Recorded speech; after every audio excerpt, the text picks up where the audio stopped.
E aí, já pensou em ganhar muito dinheiro com um canal de corte igual esse daqui que você está assistindo? No primeiro link da descrição temos um aulão para você que quer começar um canal de cortes e faturar muito aqui na internet. Também teremos planilhas que irão te ajudar na hora de organizar a produção do seu canal. Tá esperando o quê? O que é o horizonte de eventos? O horizonte de eventos é justamente a esfera onde a luz não consegue mais escapar. Então, a partir dali, nada mais consegue escapar. É uma esfera que, assim, tudo que entra não sai mais. Então, e é até curioso que a gente pensa, a gente sempre imagina aquela esfera escura e tal, e aí a gente pensa, quando a gente entra é escuridão total. Mas não, é uma região aquilo ali. Então, se você olha, a luz está entrando, né? A luz entra, ela só não sai. Então, se você entrar, você nem ia perceber que você entrou num buraco negro. Porque você ia estar entrando e você ia estar vendo normalmente, tudo acontecendo, assim, então, sem problema nenhum. Então, assim, essa região de horizonte de eventos é a região onde a luz não consegue mais escapar. Então, essa região escura que nada escapa, nem mesmo a luz. E simplesmente desaparece? Tudo que vai para algum lugar, a gente não sabe ainda, né? Imagino, mas... Vai para a singularidade, que é o que a gente não sabe. Então, assim, tudo vai para o ponto que a gente chama de singularidade e a gente não tem ideia do que acontece ali. Então, assim, imagina, por exemplo, o da Via Láctea, né? O Sagitários da Estrela. São 4 milhões de massas solares em um ponto. Então, é um pontinho que está ali no centro com 4 milhões de massas solares. Então, assim, você não tem volume, você não sabe o que acontece ali. O que acontece com aquela matéria. Então, assim, acho que é um dos grandes mistérios, assim. Não tem como simplesmente uma partícula, um átomo sumir, né? Não. Isso não tem. Assim, pode virar energia, né? Porque energia e matéria é a mesma coisa. Mas sumir, não. Agora, o que acontece é que esses buracos negros podem morrer. Isso acontece. Porque isso é a grande contribuição de Hawking, do Stephen Hawking. Que ele gostava muito também disso, de mecânica quântica e de relatividade geral. O trabalho dele era mais relatividade geral, e principalmente a questão do tempo dentro da relatividade geral. Mas ele gostava também da mecânica quântica e ele tentou trabalhar na interface das duas.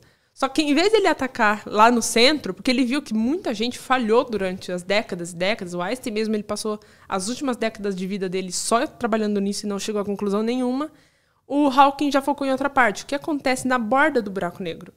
Um pouco antes de entrar dentro do buraco negro. Então, ele começou a estudar efeitos quânticos ali. E a conclusão que ele chegou é que, bom, a gente tem o universo e a gente pode falar que ali todo o campo do universo, cada pontinho, tem uma certa energia potencial. E o que acontece é que essa energia pode criar partículas, porque, de novo, matéria e energia é a mesma coisa. Então, pode acontecer de formar partícula, um par, né? Partícula e antipartícula. E o que o Hawking percebeu é que na borda do buraco negro isso pode acontecer. Inclusive, ali deve acontecer porque tem muita energia ali. Então, que é um campo gravitacional muito extremo. Então, tem um potencial muito grande ali. E o Hawking percebeu isso, e aí ele percebeu que pode formar partícula e antipartícula ali na borda.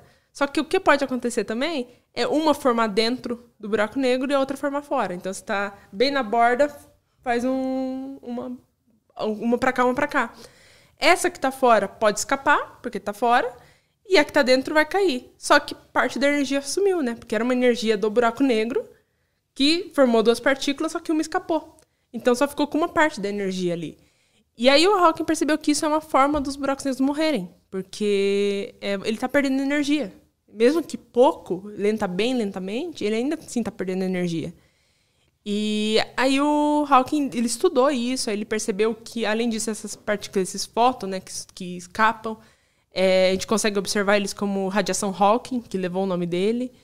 Então, e aí ele percebeu. Então, a conclusão dele é que buracos negros podem, sim, ele chamou de evaporação, podem evaporar. Caramba. Então, seria a forma como partículas morreria. Não, assim, não exatamente morreria, mas se transformaria em algo que conseguiria escapar do... Não escapar, mas a energia, perder energia. Mas a gente não observou algo parecido assim ainda. Não. E essa radiação Hawking, ela é muito complicada de se observar, porque a analogia é o seguinte, imagina que você tá assim, ok, com a sua proteção e tudo, você tá olhando pro sol.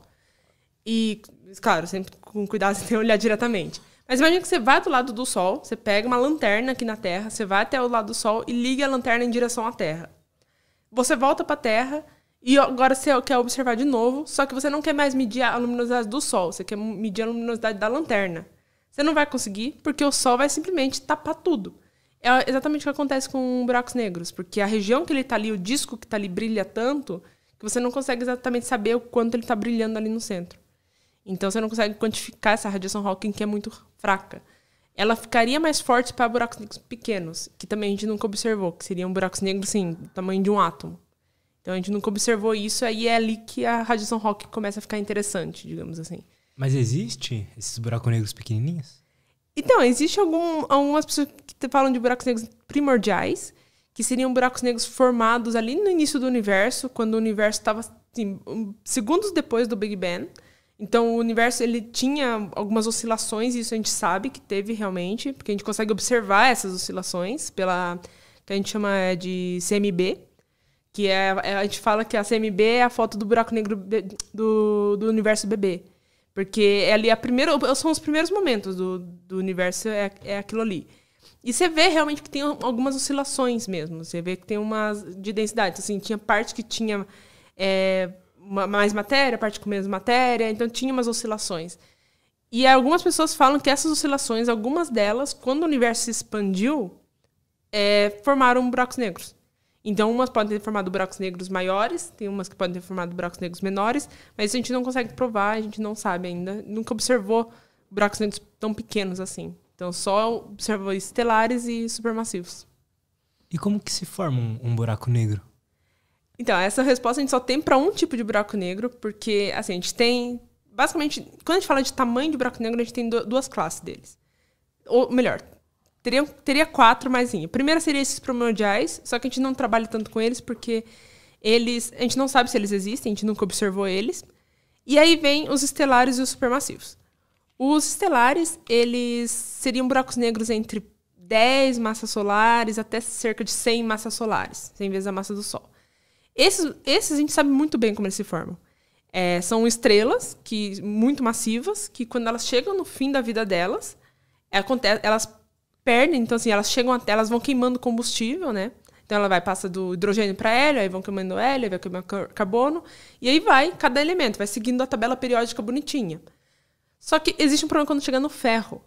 O ferro, ele é um elemento que quando ele queima, ele não libera energia. Ele precisa de energia para queimar. Então ele precisa mais energia do que ele libera. Ou seja, a estrela não consegue mais sustentar isso, porque ela precisa do quê? Ela precisa de energia. Ela precisa de energia para manter o equilíbrio hidrostático dela, né? Porque tem a gravidade dela apontando para dentro, e aí tem essa energia que a gente chama de pressão de radiação e empurrando para fora, que vem da queima desses elementos. Só que quando chega no ferro, acontece esse problema. Ela precisa receber energia, e ela não tem de onde tirar isso. Então, acontece com estrelas muito massivas, a gravidade vence e acontece o que a gente chama de supernova.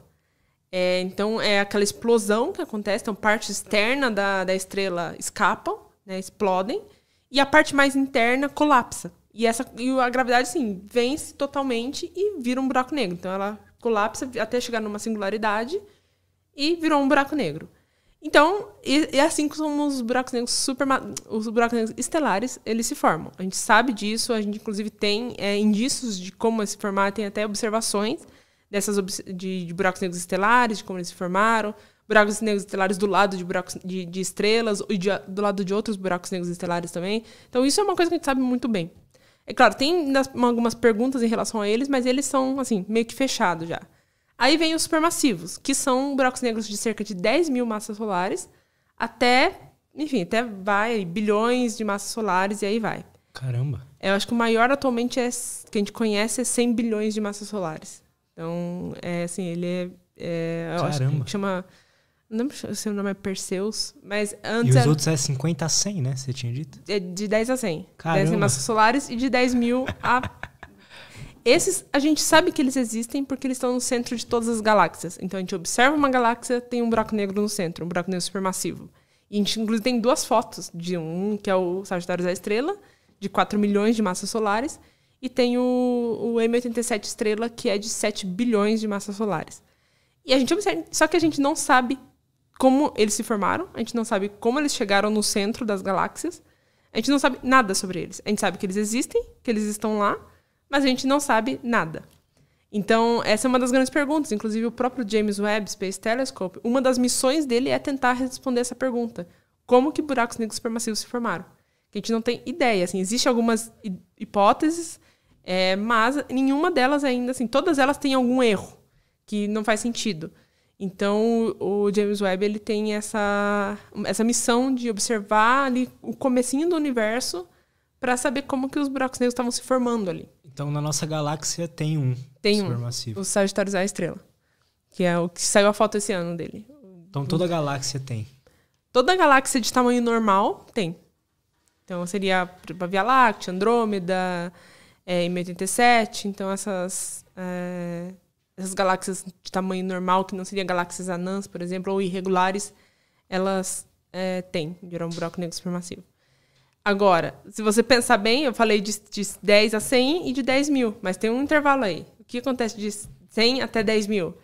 Esse intervalo seria os buracos negros intermediários, só que, de novo, a gente não sabe nada, a gente nunca observou eles. Diferente dos estelares dos supermassivos, que a gente já tem observações. Agora, esses do meio, a gente nunca observou, não tem observação de um intermediário. Então pode nem existir.